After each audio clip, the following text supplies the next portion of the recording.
Good Tuesday morning to you. I hope this day is finding you in good health and with peace of heart. I just wanted to share a little bit this morning.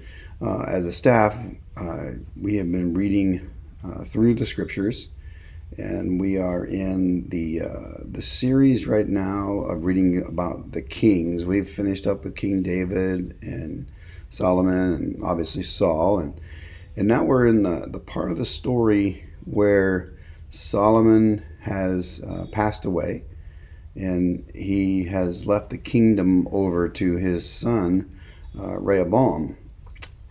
And Rehoboam actually is kind of faced with a decision that he has to make because there's another person in the picture called Jeroboam who was had to flee to Egypt because he was afraid of King Solomon and a bunch of the stuff that had gone on way back then.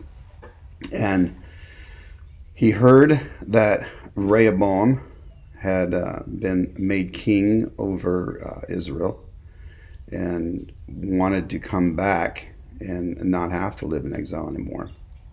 But he had already been told that 10 of the 11 tribes of Israel, or 12 tribes, excuse me, of Israel were going to be turned over to him, and that he would be king over 10 tribes, but 2 would remain with Rehoboam to fulfill the promise that God had made to King David and Solomon.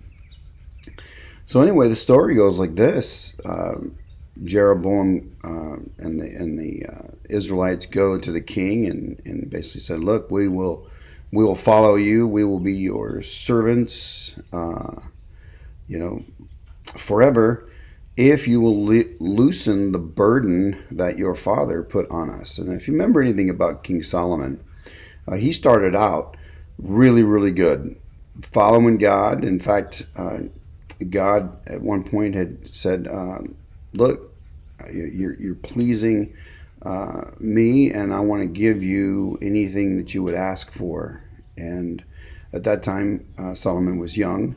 He said, "Well, I don't know how to lead your people, so I would like wisdom to be able to govern and lead your people according to your ways." And God was so thrilled with that he not only gave him incredible wisdom, but then he also increased his territory and his wealth, and he did just this incredible thing for Solomon. And for many, many, many years, King Solomon followed God's decrees and his commands. But then he started doing the very thing that God said don't do, which was intermarry amongst the rest of the people of the world. But he was kind of wise in the fact that he married daughters of his enemies so that they wouldn't attack Israel. But what did happen is exactly what God said, is that they would lead him astray. And unfortunately, that is what King Solomon did. To please his wives, he built temples to false gods and then started following them instead of being obedient to God and worshiping only God. And in order to please his wives, he had to build temples to these gods. And in order to do that, he needed the Israelites. So he burdened them with this incredible burden of taxation and hard work to build all these different temples for these false gods. And so here we are with Jeroboam going to the king and saying, "Look, we will follow you if you will loosen the burden that your father has put on us." So King Rehoboam says, "Go away for 3 days and come back, and I'll let you know my decision." So in good, sound decision-making process, Rehoboam goes and he gathers up all the wise men, his counselors, to the king and says, "Hey, this is what they've said. What would you do?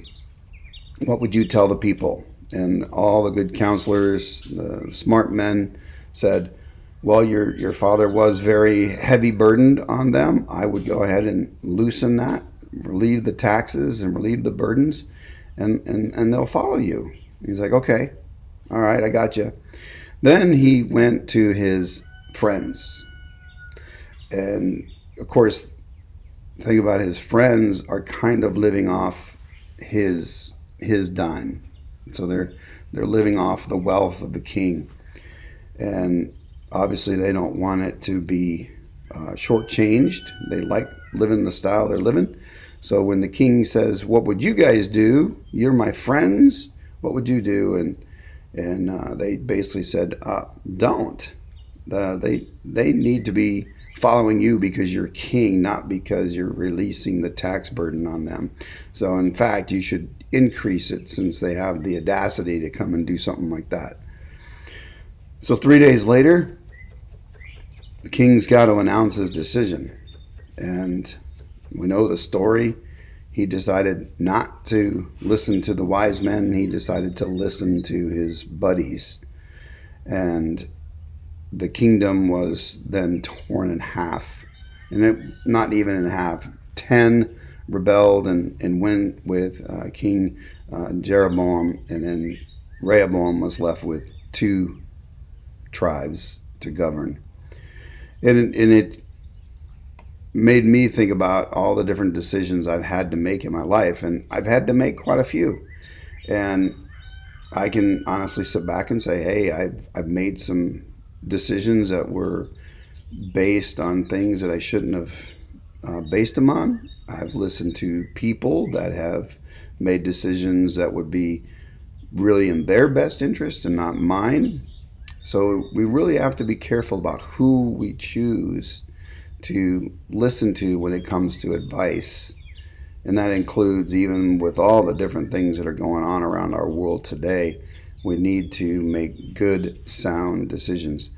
In Isaiah, if you go to the Christmas story, we read the book of Isaiah, and it talks about the prophecy of Jesus coming, in the very first title that he is given in the passage when he talks about the prophecy is Jesus is the wonderful counselor.